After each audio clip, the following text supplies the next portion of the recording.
During a tense Senate session, Adam Schiff attempted to embarrass Vice President JD Vance with a sarcastic jab, but Vance responded with a calm and firm sentence that immediately changed the mood in the chamber. Schiff was left speechless, and what followed has now captured attention across the country. The atmosphere was heavy, and cameras were already focused. The Senate chamber, usually marked by formality, felt unusually charged. The hearing was officially about ethics and political transparency, but something deeper was clearly building. Vice President JD Vance sat quietly, attending as a guest speaker. He appeared relaxed, eyes focused on the panel. Opposite him sat Congressman Adam Schiff, leaning back with a confident smirk, ready to strike. "Ladies and gentlemen," Schiff began, his tone heavy with sarcasm, "how does it feel to be a vice president without any real authority? Just a fancy assistant?" Laughter trickled through the chamber. JD remained still. The camera zoomed in. Silence followed, thick and expectant. Schiff leaned forward. "Do you even know why you're here today, Mr. Vance?" The room tensed. JD did not react. He blinked once, then raised his head. His lips moved, but before he spoke, everyone sensed it. Something important was about to be said. Schiff, wearing the look of someone confident in control, went on. "Mr. Vance," he said, his tone sharp, "perhaps if you had spent less time writing books about hillbillies and more time learning the Constitution, you might understand how this chamber functions." A few senators laughed again. Reporters began taking notes. Cameras zoomed closer. JD looked briefly at President Trump, seated behind the glass in the gallery. Trump's face showed nothing. Behind him, Secret Service agents stood motionless. Barron Trump, sitting beside his father, stared at JD, clearly paying close attention. Still calm, JD turned slightly toward the chamber. "I came here today to speak about truth," he said in an even tone. "But it seems some people here would not recognize truth if it stood in front of them." That paused the room. Schiff rolled his eyes. "Truth? Coming from you?" JD gave a small smile. Then, reaching into his folder, he pulled out a single, thick sheet of paper. "I was not planning to bring this up," he said softly, "but since we are talking about truth." He slid the page across the table and locked eyes with Schiff. All attention shifted to JD Vance. Every camera turned. Senators leaned closer. Schiff's smile began to fade. JD tapped the page with his finger. Then came the sentence. "Clear, cold, and direct. While you question my role, Mr. Schiff, your name appears here under an active federal investigation for fraud involving $12 million in misused COVID relief funds." The chamber erupted. Gasps, shouts, staffers covered their mouths. Someone dropped a bottle. The chairman banged the gavel, trying to restore order. Schiff's face lost all color. "That is not true. Where did you, how?" JD slowly stood, still calm. "I got it from your former aide," he said. "He came to me in tears, ashamed of what he helped cover up." Silence returned, heavy and still. President Trump's lips curved slightly into a grin. Barron clenched his fists and whispered, "Let's go." Schiff leaned back in his chair, trying to speak, but nothing came. Everyone now saw what JD saw, truth. And soon so would the nation. Chaos. That was the only word for the room. The chairman's gavel hit again and again. "Order, order!" But JD Vance's words still echoed, sharp and unforgettable. Schiff's face twitched. His mouth moved, but there was no sound. His hands shook. Reporters scrambled. Phones buzzed. News alerts lit up screens across the country. JD Vance exposes Schiff in live hearing. Senator Josh Hawley leaned over and whispered, "Did he just—" "Yes," replied Senator Tim Scott, clearly stunned. JD remained standing, composed. "This document is not just proof," he said, holding it higher. "It is a reflection for every American watching. This is what happens when leaders mock instead of serve, when they believe no one is watching." Tears formed in the eyes of a young Senate aide from Ohio, who had admired JD since childhood. Schiff suddenly stood. "This is false. It is an act of desperation. You are trying to cover for—" JD interrupted quietly. "No, Mr. Schiff. I am just stating the truth. Something you have avoided for years." Gasps again. This was not just a moment. It was A major shift, and the fallout had only just started. Cameras continued to roll. Millions were now tuned in. CNN, Fox, Newsmax, even networks abroad had cut to live coverage. Schiff reached for his water. His hands were unsteady. "I demand a recess," he shouted, but his voice cracked. JD Vance did not sit. He opened the folder again and took out a second document. "This is not only your name, Mr. Schiff," he said. "These are bank transfers. Funds meant for small businesses during COVID were funneled into hidden accounts overseas." Another round of gasps. A reporter dropped her microphone. One senator covered his face with his hands. And from the gallery, Barron Trump whispered, "He is not done." President Trump remained still, watching with the calm focus of someone who had waited a long time for this. Schiff looked around, his face pale. I did not know the money was—" JD's voice was soft now. "You knew. You signed the paperwork. You chose your cousin to manage the fake company." He added, "I did not want to bring this up here, but when you mocked me in front of the whole country," he looked straight at the cameras, "you mocked every American who still believes in honesty." At that, Schiff sank back in his seat, visibly shaken. This was no longer just a Senate session. It had become something much bigger. In Ohio, a mother of 3 who had lost her family business during the lockdowns wiped away tears while watching JD Vance speak. In a hospital break room, a nurse paused as she fed an elderly patient and turned the TV up. In a small diner in Iowa, the room went quiet. Grown men stared at the screen, fighting back emotion. Back in the chamber, JD continued, "You did not steal from the wealthy, Mr. Schiff. You stole from single mothers, from veterans, from people who still had hope." Schiff tried to get up, but his legs gave out. His aide rushed to steady him. JD stepped forward, not as a politician but as a father, a husband, an American son. "I am not saying this to hurt you," he said. "I am saying it because truth still matters. You tried to embarrass me, but all you really did was remind me why I do this." A tear rolled down JD's cheek. The entire chamber went still. Even Senator Booker quietly wiped his eyes. As the country watched, many felt heartbreak, not just over the scandal, but for the courage they had forgotten still existed. News spread quickly. Within minutes, the video of JD Vance exposing Schiff's wrongdoing flooded social media. One user posted, "And Vance just leveled the Senate." Trending tags included "Rash Vance," "Truth Bomb," "Schiff exposed," "Real Senate moment." Reporters gathered on the Capitol steps shouting questions. Inside, JD had returned to his seat. The chaos had ended, but a new kind of pressure was starting. "I was not trying to win," JD whispered to a nearby staffer.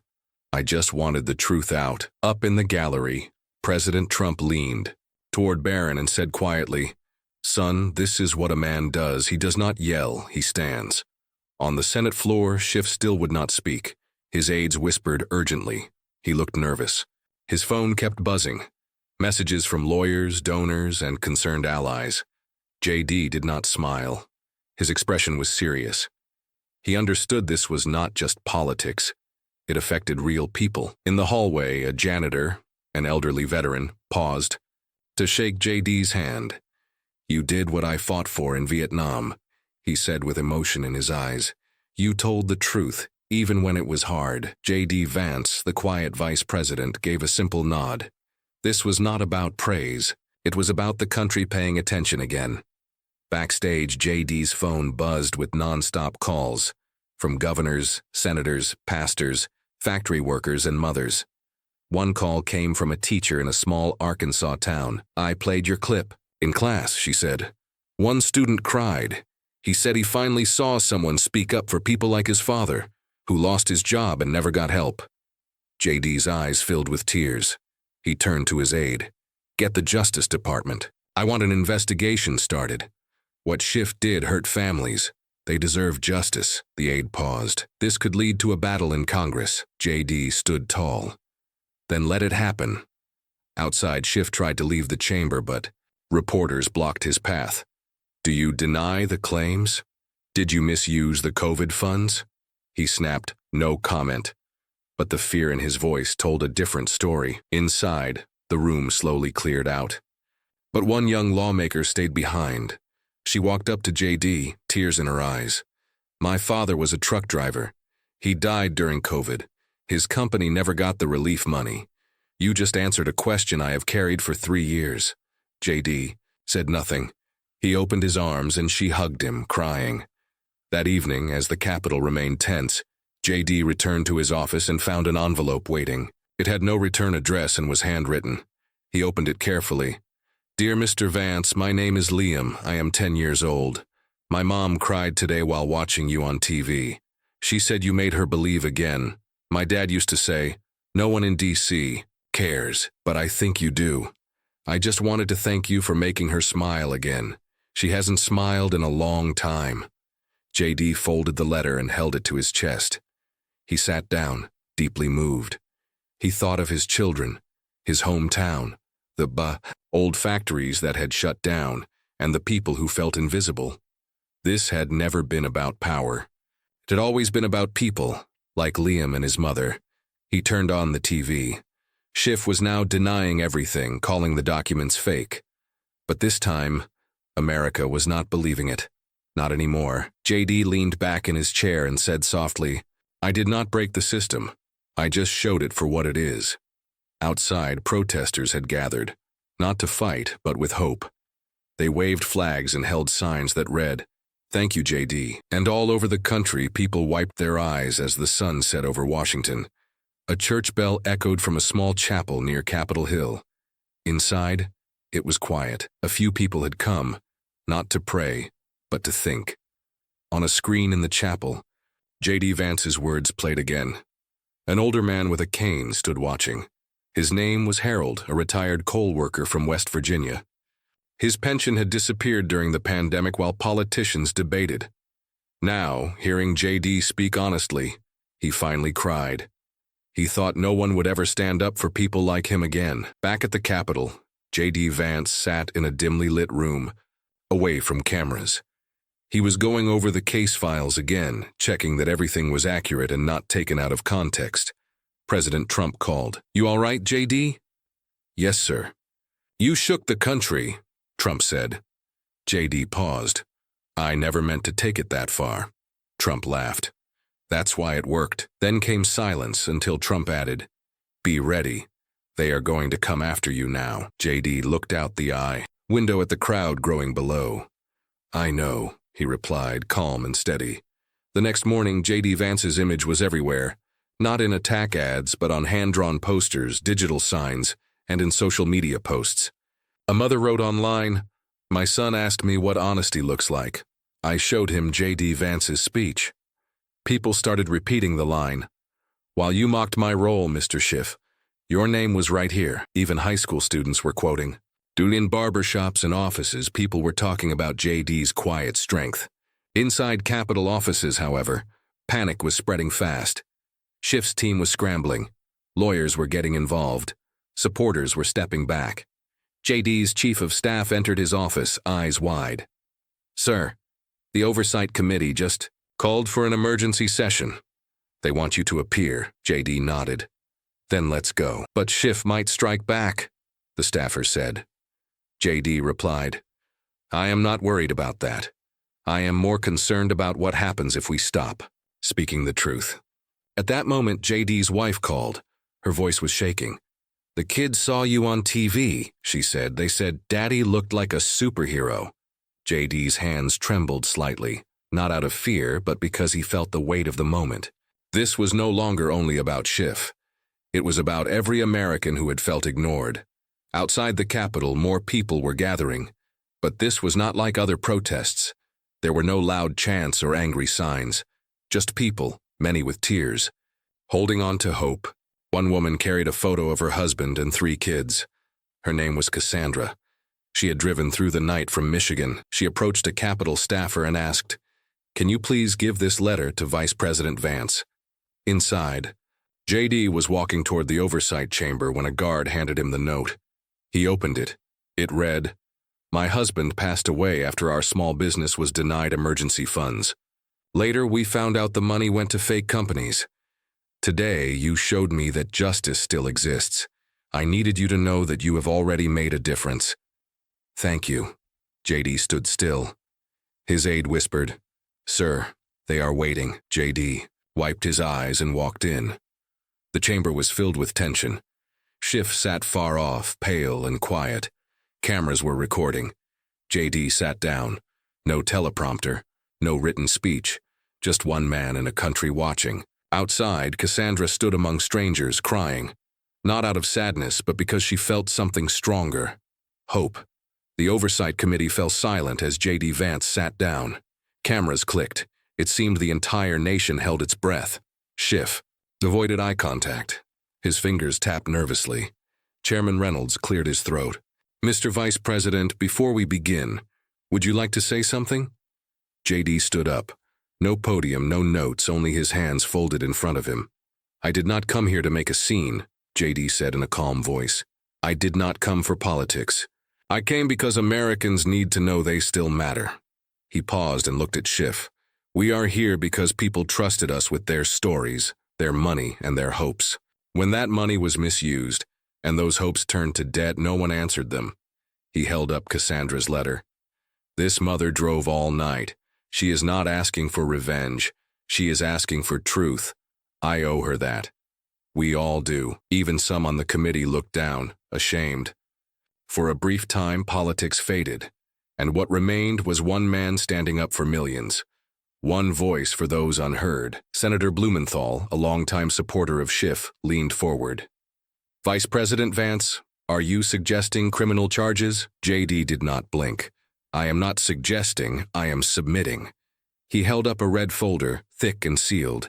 Inside are documents, bank records, timestamps, and sworn statements from Schiff's former staff. This shows he directed emergency funds to fake groups he controlled. That money, meant to help real people, went to non-profits managed by his own relatives. Gasps followed. Cameras zoomed in. Schiff opened his mouth, but nothing came out. JD went on calmly. This is not about personal attacks. It is real. And if we ignore it, we send a message to every American hurting right now. That corruption is acceptable. Senator Scott wiped his eyes. JD looked up at the gallery. I know this could cost me everything, but I did not run for vice president to be liked.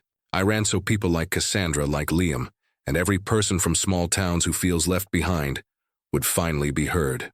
The room went silent. For the first time in years, the Senate chamber felt like a place of real purpose again. JD stood, not as a politician, but as someone who cared about the country. And people watched, many crying. Adam Schiff suddenly stood up, his face red, his hands shaking. This is all false, he shouted. It is a smear campaign. None of this will last. JD said nothing. He handed the red folder to Chairman Reynolds. Reynolds looked at the folder, then gave it to the committee clerk. I move to start a formal investigation, he said, his tone serious. Seconded, said Senator Blackburn. Schiff's chair screeched as he pushed it back. This is a witch hunt, he snapped. He shouted, You people are out of your minds. JD slowly turned to face him. No, Mr. Schiff, he said quietly. This is what justice looks like. Reporters rushed in as Schiff stormed off. The sound of his footsteps down the hallway became the moment's symbol. He was not running from JD, he was running from the truth. Outside, a crowd had gathered, people from all walks of life. Some waved flags, others held signs that simply said, Thank you, JD. A mother lifted her baby toward the screen and softly said, That man might be the reason your future is brighter. And for the first time in years, Americans cried together, because one calm sentence had touched a country. In a small hospital emergency room in Kentucky, Nurse Ella Thompson stood by an elderly man's bedside, holding an IV. A muted TV played in the background until JD Vance's face appeared. She raised the volume. The moment JD handed over the red folder played again. Schiff's breakdown, the silence in the room, JD's quiet words. Ella sat at the edge of the bed, hands shaking. Her brother had lost everything during the pandemic. He had applied for help, but the funds had dried up. Now she knew where some of that money had gone. The elderly man, barely alert, whispered, That man speaks for people like us. Ella nodded. He does. And then she cried, not out of rage but out of comfort. In that sterile room full of machines and bright lights, hope had arrived through a screen. She grabbed her phone and texted one word to her sister, "Watch." Because sometimes what happens in Washington does not feel real until it touches your own family. JD Vance had done that. After Schiff walked out, JD returned to his office. No applause, no loud voices, just aides sitting silently, holding out a phone. "It's the president," JD answered. "Yes, Mr. President?" Trump's voice was calm and deep. "You just made history, son." "That was not my goal," JD replied. Trump chuckled, which is exactly why it worked. A moment passed, then Trump's tone shifted.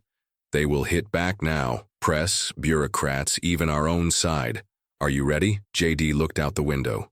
A crowd was forming, people waving flags, some crying.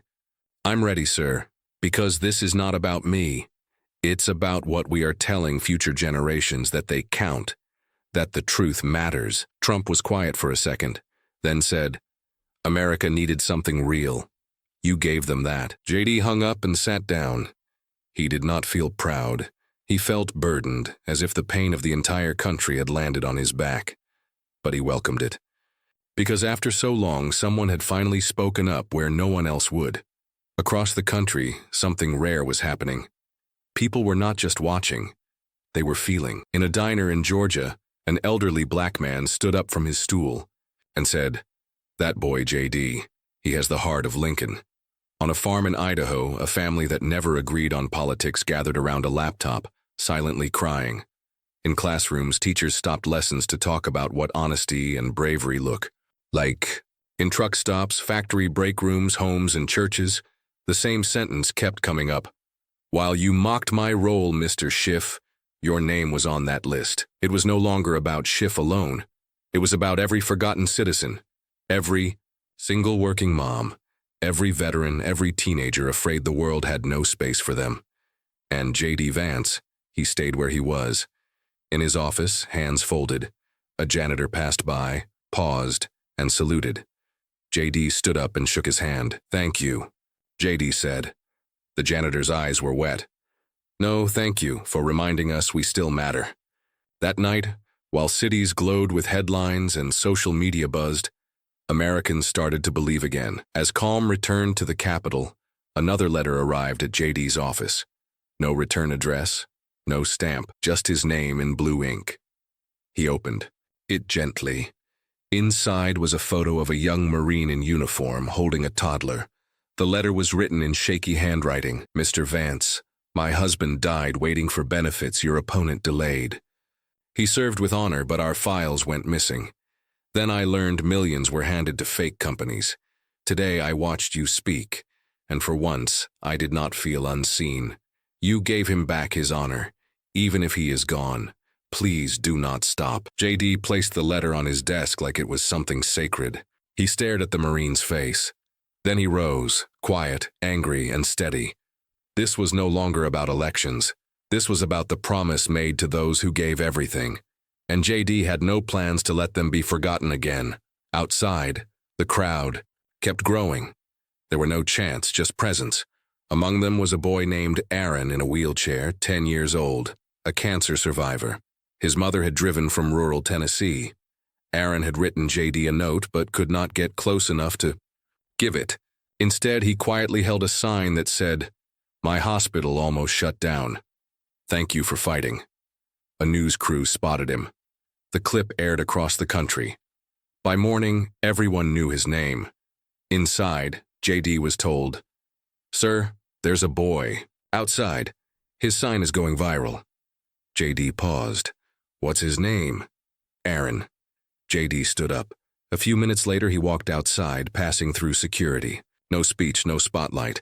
He found Aaron, knelt down, looked him in the eye. "You are the reason I stood up," JD said. "You are the real fighter." Aaron smiled, eyes glowing. "You did not shout," he said. "You just told the truth." JD hugged him. Cameras recorded it. By evening, the image of JD holding Aaron's hand was framed in homes, classrooms, and churches across the country. That evening, the Senate session resumed, but something had shifted. Schiff was gone. His chair sat empty. JD entered slowly. No tie, only a flag pin and notes in hand. People rose, not for ceremony, but out of genuine respect. The room was silent until Senator Collins softly asked, "Vice President, would you like to speak?" JD looked around. His eyes were red, hearts were open. He stepped into the center of the chamber. "I did not come here to tear someone down," JD said. "I came to speak for the people who no longer get heard in this room." He paused. "I'm not proud of what took place today, but I am proud that America finally took a hard look at itself." Then, something unexpected happened. He sat in complete silence. 1 full minute. No noise, no debates, just quiet. For those who had been forgotten, for hopes that had been lost, for voices drowned out. And during that minute, even the most hardened senators felt something shift, because real silence can speak louder than any speech. At sunrise, before the next Senate session, a single man stood on the Capitol steps. His name was Paul Henderson, a veteran of Vietnam.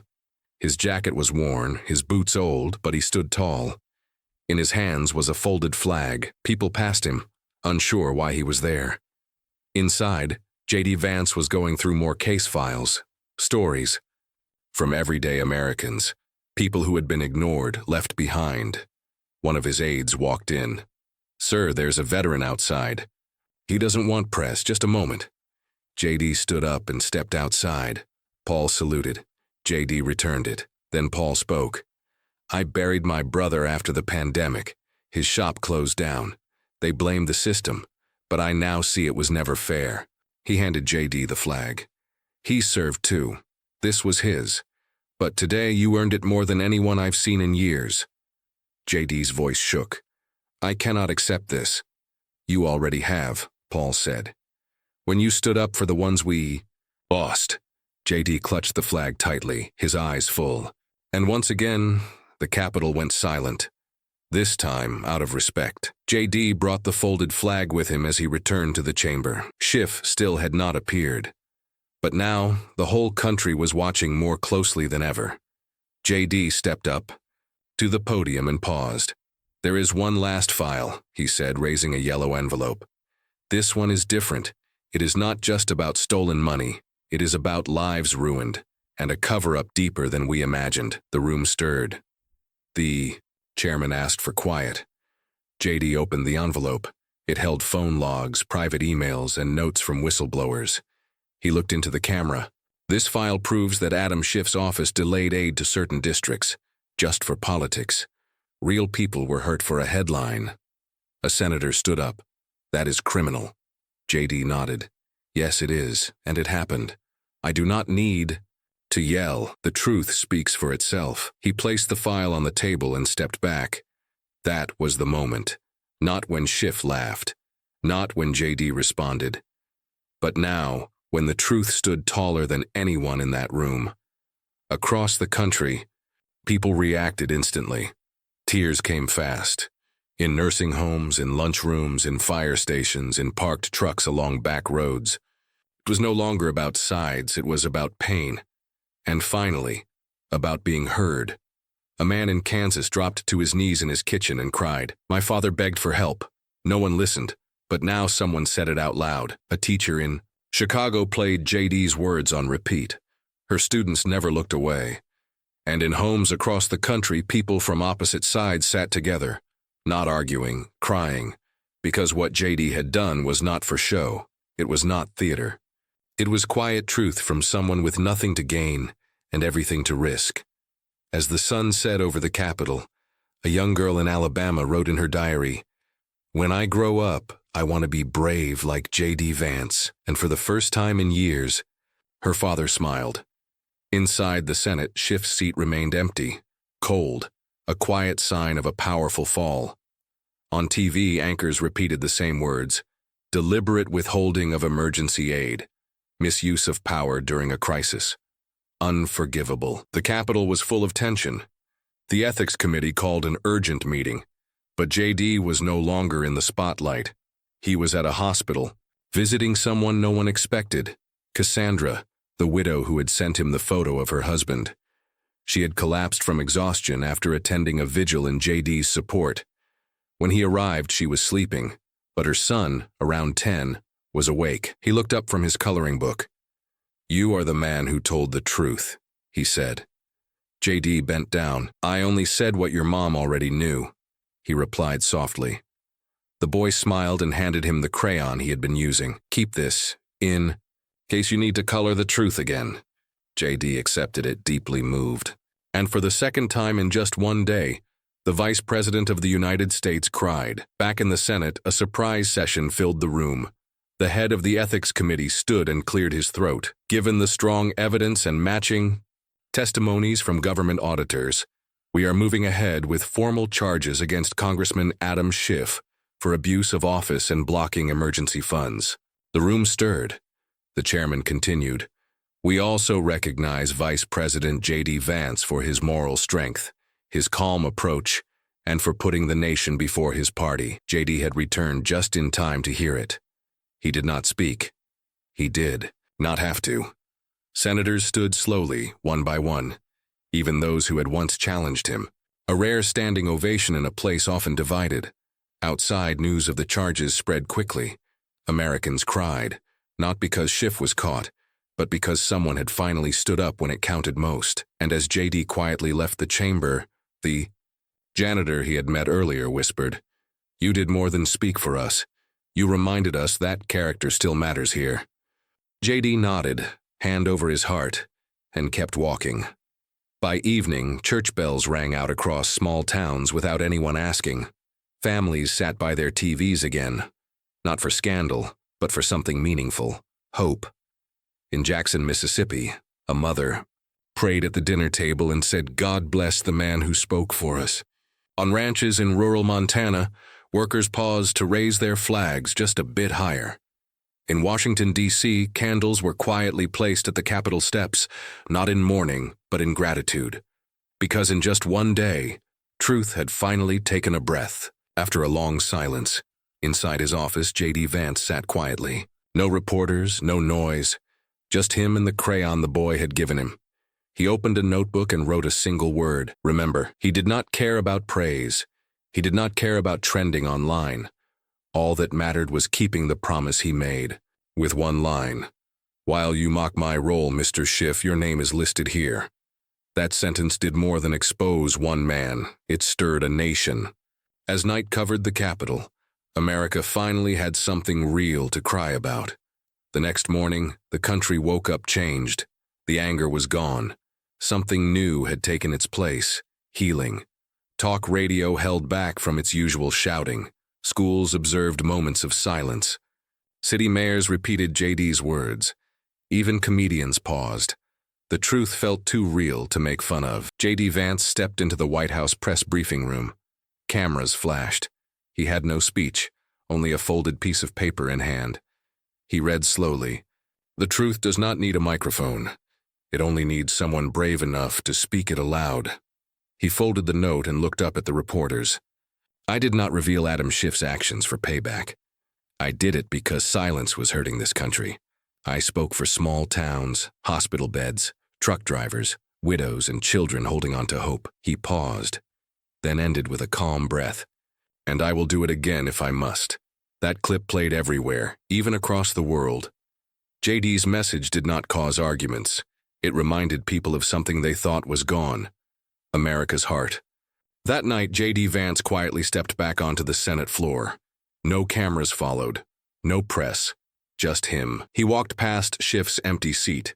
He stopped, stared at it, then quietly said, "Pride sat there." He moved on. Outside the chamber, Aaron, the boy from Tennessee, was there again. His mother pushed his wheelchair, holding a folded drawing. JD knelt down. Aaron handed him the picture. It showed JD on top of a mountain. Behind him were small stick figures holding signs that read, "Truth, hope, my dad, my town, justice." JD's eyes filled. "I did not climb that mountain by myself," he said quietly. "You all helped me reach the top." Aaron smiled. "You did not yell, you just stood." JD hugged him gently, stood, and looked up at the Capitol dome. "I did not come here to win," he whispered. "I came here to serve."